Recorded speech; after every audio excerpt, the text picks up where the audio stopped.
Assalamualaikum warahmatullahi wabarakatuh. Perkenalkan, nama saya Mutia Samaro dengan NIM 121503211164. Nah, di sini saya akan menjelaskan materi mengenai ITIL4 Foundation. Nah, apa sih ITIL4 itu?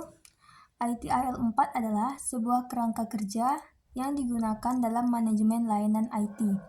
Ini membantu organisasi untuk meningkatkan layanan-layanan mereka dengan fokus pada pengiriman nilai kepada pelanggan melalui pengelolaan proses, fungsi, dan kegiatan yang terkait dengan penyediaan layanan IT. ITIL4 adalah versi terbaru dari ITIL. ITIL4 memberikan transisi yang praktis dan fleksibel bagi organisasi untuk mengadopsi cara kerja baru yang dibutuhkan oleh dunia digital modern. ITIL4 sendiri dibangun berdasarkan kemajuan ITIL selama beberapa dekade. Perkembangan praktik-praktik IT Service Management, Customer Experience, Value, dan transformasi digital, serta melalui keselarasan yang lebih besar dengan cara kerja baru, seperti Lean, Agile, dan Develop. Selanjutnya yaitu manfaat dari ITIL4. Yang pertama yaitu ITIL4 ini bisa meningkatkan return on investment pada TI. Yang kedua, ITIL juga bisa meningkatkan kapabilitas dan produktivitas. Yang ketiga, ITIL juga mampu meningkatkan kepuasan pelanggan maupun pengguna. Yang keempat, ITIL4 juga bisa meningkatkan hasil pemanfaatan aset. Yang kelima, ITIL juga bisa meningkatkan hubungan dan interaksi antara penyedia layanan TI dengan pengguna maupun pelanggan. Selanjutnya yaitu dimensi dari ITIL. Terdapat 4 buah dimensi dalam ITIL. Yang pertama yaitu orang dan organisasi. Dimensi organisasi dan sumber daya manusia menetapkan aspek sumber daya manusia dalam manajemen layanan yang harus dipertimbangkan ketika merancang, mengoperasikan, dan mengubah penawaran layanan.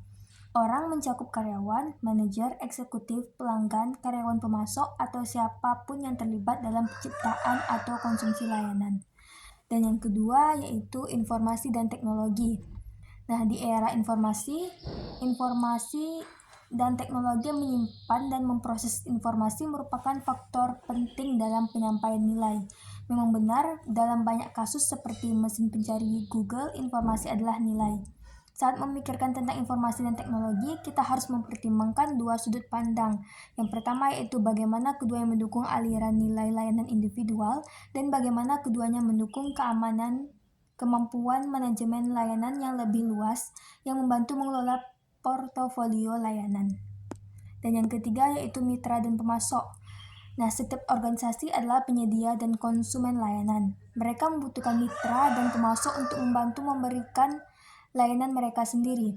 Namun, luas dan dalamnya organisasi mengintegrasikan pemasok ke dalam rantai nilai mereka bervariasi tergantung pada kemampuan internal, bias sumber, dan persyaratan peraturan. Dan yang keempat yaitu aliran nilai dan proses.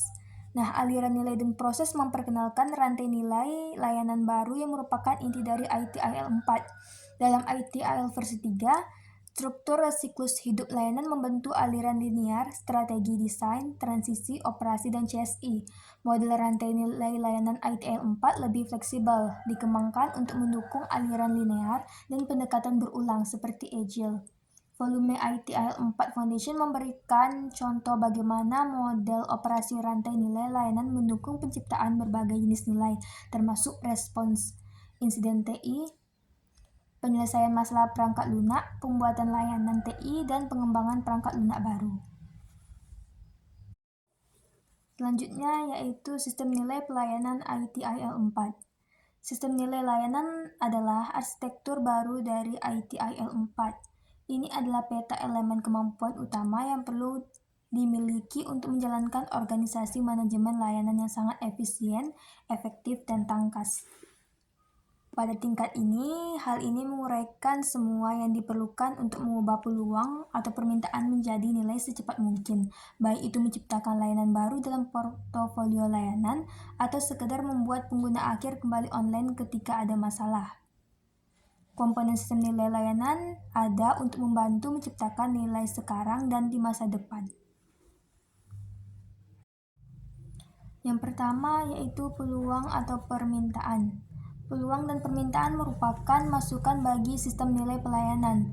Hal ini memicu aktivitas dalam sistem untuk menciptakan dan menghasilkan nilai baik memenuhi permintaan atau memanfaatkan peluang.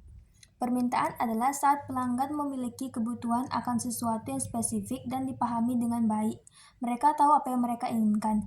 Permintaan dapat dipandang sebagai pelanggan yang menarik nilai dari penyedia layanan, dan permintaan tersebut terbagi dalam salah satu dari 3 kategori, yaitu yang pertama permintaan nilai, pelanggan membutuhkan sesuatu, dan yang kedua permintaan informasi, yaitu pelanggan perlu mengetahui sesuatu sehingga mereka dapat merencanakan, menyelesaikan tugas atau membuat keputusan, dan yang ketiga permintaan kegagalan, ada yang tidak beres dan harus diperbaiki sehingga menimbulkan permintaan bantuan. Yang kedua yaitu prinsip panduan. 7 prinsip panduan ITIL adalah pesan utama ITIL. Mereka dirancang untuk memandu keputusan dan tindakan sehingga orang-orang yang bertanggung jawab mengelola dan mengoperasikan portofolio layanan organisasi dapat memperoleh manfaat dari praktik terbaik tingkat tinggi ini. Pada dasarnya, 7 prinsip panduan mendorong cara berpikir baru. Nah, 7 prinsip panduan tersebut adalah yang pertama itu fokus pada nilai, yang kedua mulailah dari tempat kita berada, yang ketiga kemajuan secara berulang dengan umpan balik, yang keempat berkolaborasi dan promosikan visibilitas, yang kelima berpikir dan bekerja secara holistik, yang keenam tetap sederhana dan praktis, serta optimalkan dan otomatisasi. Selanjutnya yaitu tata kelola. Tata kelola adalah tentang penyelarasan aktivitas dengan tujuan organisasi. Cara penerapan tata kelola akan bergantung pada budaya tata kelola. Tingkat tata kelola tertinggi terletak pada Dewan Direksi atau Manajemen Eksekutif. Mereka adalah orang-orang yang melakukan aktivitas utama tata kelola termasuk mengevaluasi, mengarahkan, dan memantau kinerja dan kepatuhan untuk menentukan seperti apa kinerja yang baik. Pemantauan kemungkinan intervensi untuk memperbaiki ketidakselarasan. Tata kelola juga harus berjalan lancar, terus mengevaluasi dan mengadaptasi strategi untuk memastikan strategi tersebut sejalan dengan perubahan keadaan bisnis. Perbaikan berkesinambungan berlaku pada manajemen layanan di semua tingkat termasuk tata kelola. Selanjutnya yaitu rantai nilai layanan. Jika sistem nilai layanan adalah model manajemennya, maka rantai nilai layanan adalah model operasi yang menjadi inti dari SFS. Ini mendefinisikan 6 jenis aktivitas utama yang dapat dipetakan ke dalam aktivitas aliran nilai apapun.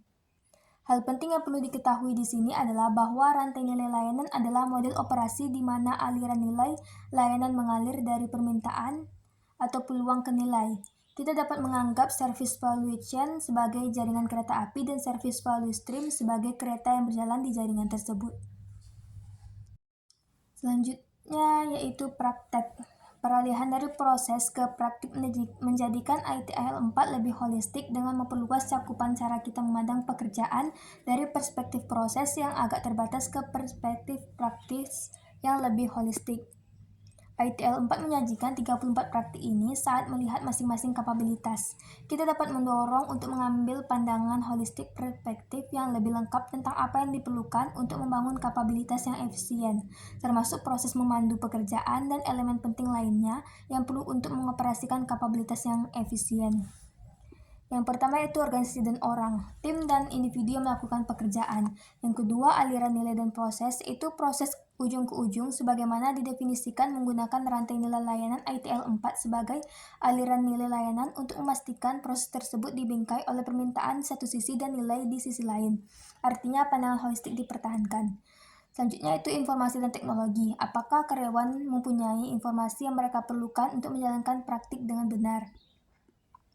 Selanjutnya yaitu mitra dan pemasok. Apakah kemitraan diperlukan untuk mengisi kesenjangan ketika kemampuan internal tidak ada?